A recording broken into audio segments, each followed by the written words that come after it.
is falling on my head. Pretty soon I might be dead. Welcome everybody to the Game Cave.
Hey, welcome back everybody to the Game Cave. I got a couple new things I wanted to show you and kind of do something a little different as well. Being that it's normally I do kind of like a buy and finds thing where I just show the games and stuff in my hands and everything. And I'm going to do something a little different. I'm going to actually be on the camera when I do this. But I did want to show you a few new things that I picked up that I was kind of excited about, and some things that are just random, just to kind of show what I've been up to lately. The first thing I wanted to show you, it actually was a result of a few games here, a nice little stack. The next 5 Nintendo games that I'm going to show you are actually just from some pickups at a local like resale shop and stuff. The prices were pretty decent, and lo and behold, for Father's Day I got a gift card for it, so I wanted to show that. The first one I did end up kind of picking up was the Black Label Mario Golf, or not Mario, it certainly looks like Mario on the cover, Golf for the Nintendo Entertainment System, so it's part of the original cartridges that were initially put out. I'm not a big golf fan, but it's kind of cool just to have this in the collection. So it's pretty simple golf. I think it was only a couple of bucks, so you can't go against that. I have played it, and it isn't too bad with the graphics being as simple as they are, and it's easy to play, so it helps out with that. So certain games, even though I'm not a big fan of golf, I do like to play even like Wii golf and stuff like that.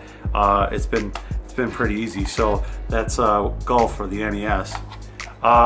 Next I have here The Adventures of Bayou Billy.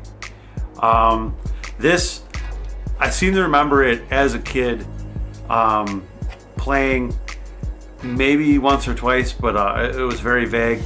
But looking at it, the cover's kind of interesting, because if you look at it, you see this guy on the cover here.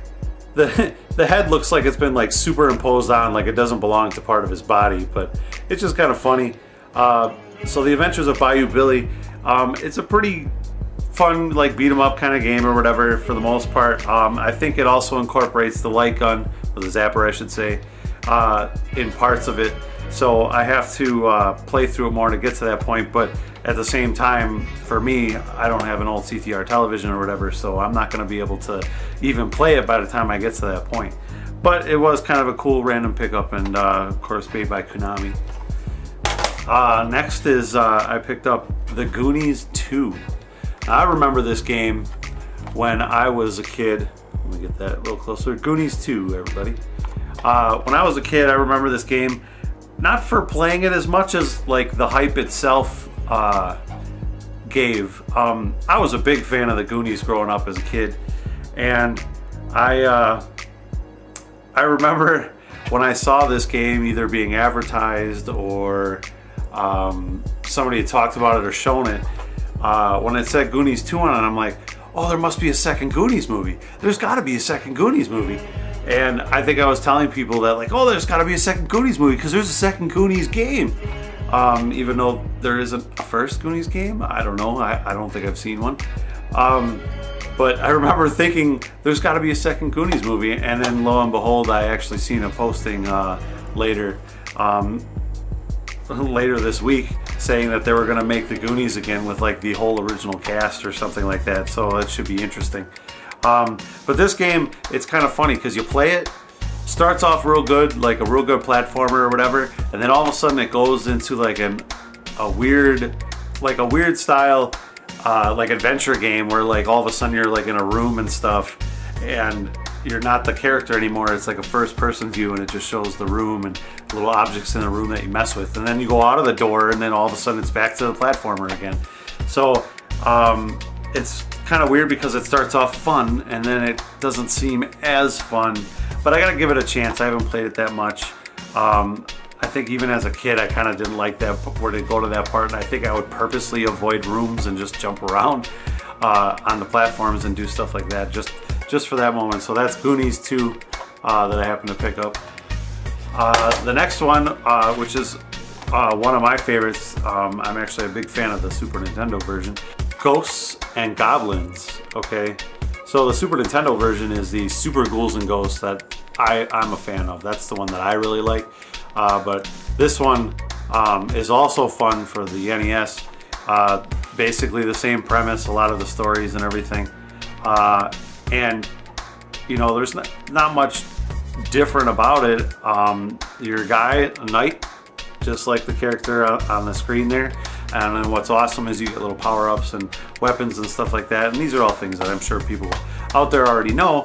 But the thing is it's just kind of cool that this one, I was able to find this one at a decent price or whatever. So Ghosts and Goblins, not to be confused with Super Ghouls and Ghosts or anything, is one of the next pickups that also had a sleeve with it.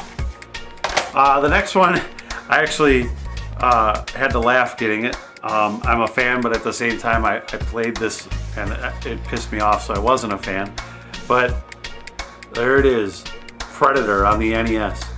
Got home after I got this game, put it in the system and started playing, and all of a sudden, for the life of me, I couldn't get past like the first 40 feet of the stage because there's some weird situation where it forces you to pick up these grenades and you got to use it in like this certain location. You got to do it right correctly every time, and then I just remember just getting killed every time. You're getting killed by people, and like, but it's a Predator game. If you remember, like, granted they were in Vietnam and they were in certain areas or whatever, or wherever it was, and there was other enemies and stuff, I guess, in the area, but Predator was the big enemy. Where's the Predator? At least at first. I mean, you're already killing guys and stuff with this one. So Predator, yeah, random pickup, and it's, you know, you can't go wrong with Schwarzenegger, right?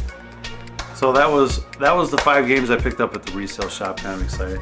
Oh, yeah, definitely gotta see it. Like the I'm old-fashioned T-shirt. Thank you very much to the wife out there for getting me that one.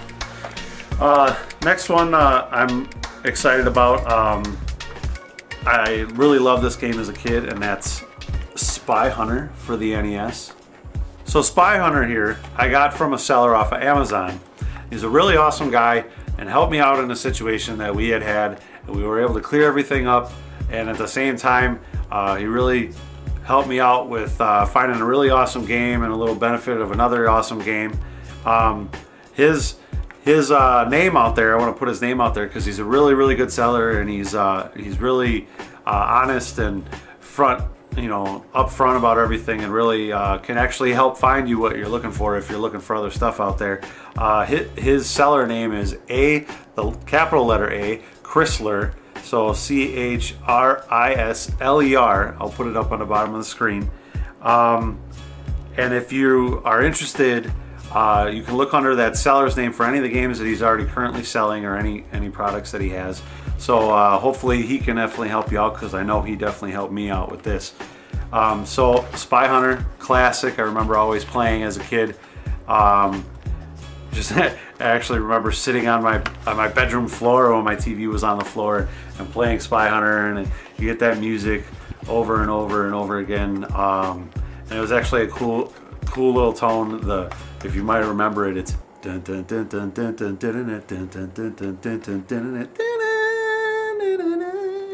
yeah, right. You know what I'm saying. So Spy Hunter once again. And last but not least, right now, as far as games I picked up, I got NBA Jam Tournament Edition for the Super Nintendo, complete in box. And I was actually really excited about this. And once again, this comes from a Chrysler at Amazon, who actually helped me out. I'm a big sports fan on a lot of stuff. I like basketball, I like football, baseball, everything. You know, all my home sports teams, of course. And NBA Jam is, especially Tournament Edition, hits home with me as a kid, because I rented this and NBA Jam multiple times growing up, and really enjoyed them. And NBA Jam Tournament Edition I always loved so much because of all the fun little add-ons that you can put in when it came to the extra point hot spots and the power-ups or whatever that you can collect that make you go fast or dunk better or do whatever. I really loved it. So complete inbox NBA Jam, which consists of the game, and then obviously all the packaging and the instruction booklet, everything like that. I think there's even an NBA Jam poster in there. Don't forget to get your Super Power Club with Remember This Dorky Guy, yeah. And so on and so forth. So complete inbox NBA Jam Tournament Edition, awesome game. It's fun to play, and then sometimes I've been playing it multiple times already within the past few weeks after I got it, and it's even on easy, like some of the hard parts, like, man, the computer kicks your ass if it really has to. So that's it for pickups. I'm old-fashioned, I'm old-fashioned, I'm an old-fashioned glass on a shirt. Old-fashioned, old-fashioned, old-fashioned. I'm old-fashioned. Somehow it relates to retro games, but I love old-fashions because they're delicious. Yeah.